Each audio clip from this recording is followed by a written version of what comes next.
Maayong hapon guys. Mag-banana cue tayo. Ayan. Bumili na isang piling na saging yung mister ko kanina.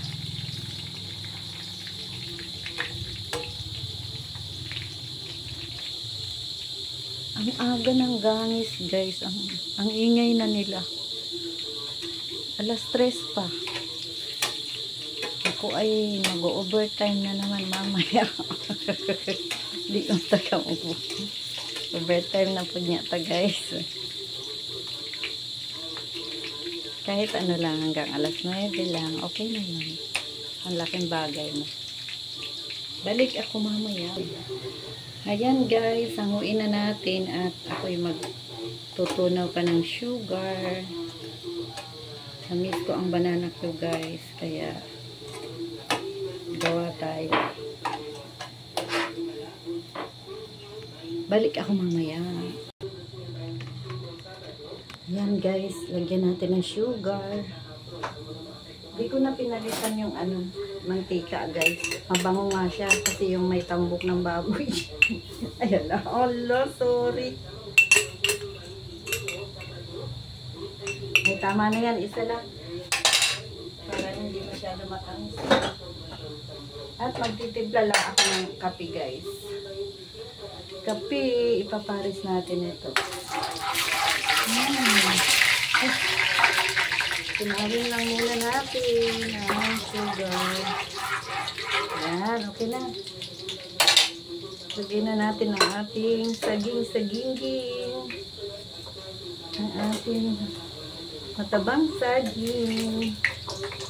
Ang ating masarap na saging. Talagang namiss ko ang banana cue guys.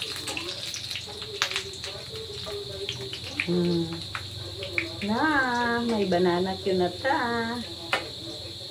Lutong bahay lang. May mantika ng baboy kaya mabango. Yung pinag-anuhan ko guys, yung tinanggal ko sa adobo kanina. Ay, kahapon pala.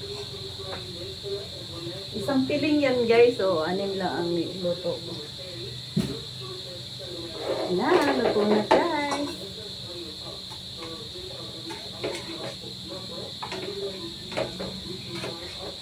Ito pang ihalo-halo at sayang yung asukal. Para masarap ang ating banana cue. Lagyan ito na ito sugar. Di lang natin ilalagay sa stick at wala ta stick. Titiniduring lang natin. 2 lang kakainin ko dyan guys. Yung iba ititira ko sa aking anak. At sa aking bana. And okay na yun guys. Ito na ang ating banana cue. Oh, di ba? Pwede na ako magtinda ng banana ko nito. Oh, sino order, guys? Hindi masyadong maasukal. Yan ang ating banana cue gawa ni Marites. Okay na yan, guys. Hanguin na natin. Sana hindi makapiright. At may radyong yan. Ako nang di-off ang ating na guys. Lalamigin muna natin yan.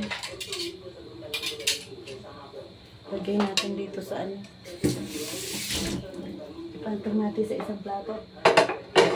Hindi natin yan mahawakan. Ayan na guys, ang ating banana cue. Salamat sa panunood. Magmerienda na tayo. Oh. Nagtitimpla lang ako ng kape. Thank you so much guys.